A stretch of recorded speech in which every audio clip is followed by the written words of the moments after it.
From a judge chasing inmates who ran from the courtroom to this emotional moment that left the judge in tears, these are the most viewed courtroom moments of all time. This is Jeremy Christian, the man who looked his victim in the eye and told her he should have killed her. "I should have killed you. I should have killed you." Do you find that disturbing? Jeremy's crimes and the manner he committed them are much worse. Back in 2017, while Jeremy was sitting aboard a light rail train drinking from the spigot of a plastic bladder of boxed sangria, he suddenly started to misbehave.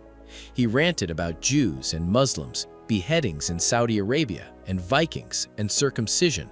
All of these he directed at two black teenage girls, one of whom was wearing a hijab. Passengers yelled back at him to caution him, but Jeremy was not having it.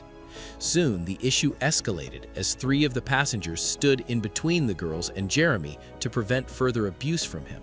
Jeremy stood up, and within 12 seconds, he had sliced the necks of three men. One of these men escaped, while two others died from the injuries. Jeremy then left the train hurriedly, like nothing happened. Soon after the attacks, Jeremy was arrested and put behind bars. That was the moment officers realized that someone had initially called 911 to report the same person about 17 hours before the train attacks. Jeremy had attacked Demetria Hester before he boarded the train the previous day. And during his trial, while Hester was called to give her speech in court, Jeremy yelled at her and said he regretted sparing her. "I should have killed you." The jury eventually found him guilty of 12 charges, and he was sentenced to life in prison without the possibility of parole. While you may never want to see this courtroom moment again, this next one is a moment you definitely want to see over and over again. It is about two young men who dared to run out of the courtroom, seeing something he'd never seen before. The judge made a split decision. It was just a reaction. It was just my immediate, "Hold up. Let's go back a little to how it all started." You may be thinking that these two were trying to avoid life in jail or maybe execution, but no, they were in court facing just 30 days for driving on a suspended license. So what exactly made them run? According to reports, both Tanner and Cody are heroin addicts who were arrested a day before the courtroom moment. This means that both men have not had the chance to take heroin for hours, and they most likely would be feeling the early pain of withdrawal. To avoid this pain for the next 30 days, Cody had a crazy idea right in the courtroom. On seeing that there were deputies around, he told Tanner he was going to run. And did he? Seeing something he'd never seen before, the judge made a split decision. It was just a reaction. It was just my immediate... As soon as Tanner followed Cody, someone else followed. "Gotta get these guys bolting out of the courtroom." He gave chase, not knowing if he'd catch up. I just wanted to at least... Yes. Judge Buzzer lowered his gavel and gave chase. It's surprising how Tanner, who followed Cody, ran faster than him, but as soon as Cody fell, we understood why. They're in custody. Calendar. A couple individuals getting ready to be let out of the courtroom by transport staff. And it was all because Cody was wearing oversized shower sandals while he was handcuffed. However, he picked himself up and continued to run, but Judge Buzzer won't back down either. As they ran through the stairs, he followed. While Tanner made it out of the exit, Judge Buzzer was able to grab Cody by the collar and take him back to the courtroom. However, Tanner couldn't go too far either. He was caught 4 blocks away and brought back to the courtroom. When they were questioned why they decided to run, they had this to say: "It was just a split-second-like decision. I don't even know why I did it. Like, I would be out of here if I wouldn't have ran. I didn't try to escape to get out. I tried to escape to get well. And I tried to do what I could do to get my drug addiction." Eventually, what was supposed to be only a month of jail punishment turned to Cody receiving 6 years in prison, while Tanner was given 1.5 years. Did this courtroom moment make you laugh? This next one may make you shed a tear or two. Trey Relford. Trey Relford getting a hug from a man in the courtroom. Nope, this is not a father and son moment. It is a victim's father hugging his son's killer. Back in 2015, Trey Relford and 2 other men committed a robbery that was orchestrated by Relford. They called pizza delivery restaurants and stalked the drivers before deciding to target Salahuddin Jitmad for robbery. Relford had downloaded an app so his cell phone number couldn't be identified. On April 19, 2015, in Lexington, Kentucky, 22-year-old Salahuddin was robbed and killed by Relford.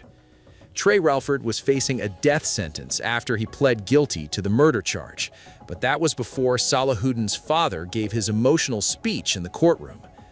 Abdul Munim Sambat Jitmad is a retired principal who was in charge of 7 Islamic schools in the U.S. for 31 years. He regularly speaks at programs promoting attributes associated with mercy, and that day in the courtroom he demonstrated what he preaches. As he rose to give his speech, even though people knew who he was and what he preached, no one expected what came out of Jitmad's mouth. Trey, Alexander, Real, I feel so sad for you that you have to be in this situation. I wish I could help you as I help my son to be a good citizen.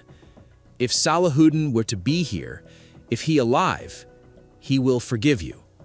That's the way he was. That's the way he is. I'm not angry at you for being part of hurting my son. I'm angry at the devil. I blame the devil who misguiding you and misleading you to do such a horrible crime. No, I don't blame you. I'm not angry at you at all. I want you to know that I forgive you on behalf of Salahuddin. Jitmad said he forgave Relford because that was what Salahuddin would have wanted if he was alive. His speech didn't leave a single dry eye in the courtroom. Even the judge shed a tear. After his speech, the judge gave Relford a chance as well. I'm sorry about what happened today, but I do applaud you because it takes a powerful man to know that somebody has hurt them and do what you get up there and say what you just said. I have a child. I can't imagine the hurt, the pain. I do want to thank you for your forgiveness. And as if these speeches were not touching enough, Jitmad took this emotional moment a step further. One moment, please. Let's go grab the tissue box. This is probably the most emotional courtroom moment of all time, because who would have imagined a victim's parent would be at peace with the one who took the life of their child? After the whole mushy moment, Relford was sentenced to 31 years in prison instead of death. Next is the courtroom moment involving Michael Swanson, the laughing killer. You lack the capacity, that you were insane, and I don't buy into that. You are dangerous. Don't you also think Swanson is insane? No one knew what was on his mind until he rose one day and drove on his mother's Jeep to meet his friend Danny Chelga at a park. The two talked and smoked cigarettes for a while, and soon Swanson showed Chelga the gun he stole from his grandfather's cabin and told him it was likely the last time they'd see each other. He had violated probation for stealing ramen noodles from Cub Foods, and he wasn't going back to jail. Instead, he was heading for Amsterdam or Mexico. Chelga urged his friend to check in at a hospital to get some help, but Swanson refused and said goodbye with an ominous prediction. You'll see me on the news. On November 15, 2011, Swanson walked into the Crossroads gas station in Aljona just after 9 p.m. and shot 47-year-old Vicky Bowman Hall, an attendant at the station. Want to know if you're even sorry? Are you sorry for what you did? My mom was not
with my beautiful wife.